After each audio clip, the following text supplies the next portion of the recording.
Welcome to the Rocky Mountain House Library's newest segment, Cooking the Books.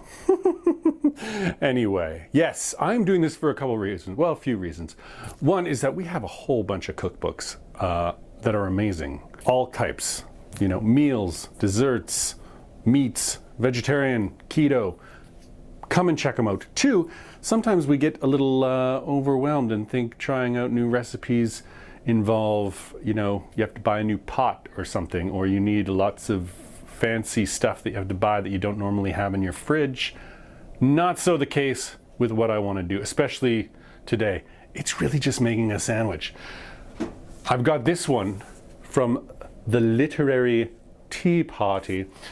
Recipes that are linked to works of literature, which works very well for, us at the library. And because I'm on a Sherlock Holmes kick, today I will be making Sherlock's steak sandwich. And I guess the third reason is it's a delightful way to get the library to pay for my lunches. Thank you, Ben. Actually, no, he didn't pay for anything. This is stuff I had in the fridge. But first, you need a bun, which I have. So let's get started. Bun. Then, any kind of leftover steak that you might have, or beef, like if you have a roast or something like that, and you got some leftover stuff, you're good to go. Put it down. Then, there is a lovely sauce. I think this is probably what makes the sandwich. It's about, 2 parts horseradish sauce to 3 parts sour cream. So however big you want to make it, or however small you want to make it, just remember that. 3 parts sour cream, 2 parts horseradish, a little bit of salt and pepper, and a dash of lemon. And depending on how much you like a sassiness, you just put a lot of it on, which I like it.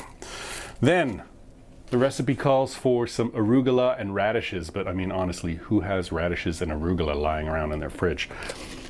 I have spinach for some reason in the fridge, and I like spinach.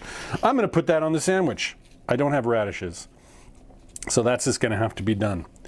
And then, boom, that's it. I got my greens, I got my meat, and I got a sandwich ready for work.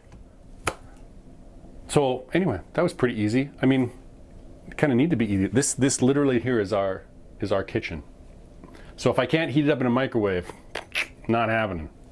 Anyway, come on down to the library, check out our cookbooks. Maybe you'll learn some new skills, learn some new recipes instead of the meatloaf you make every Friday.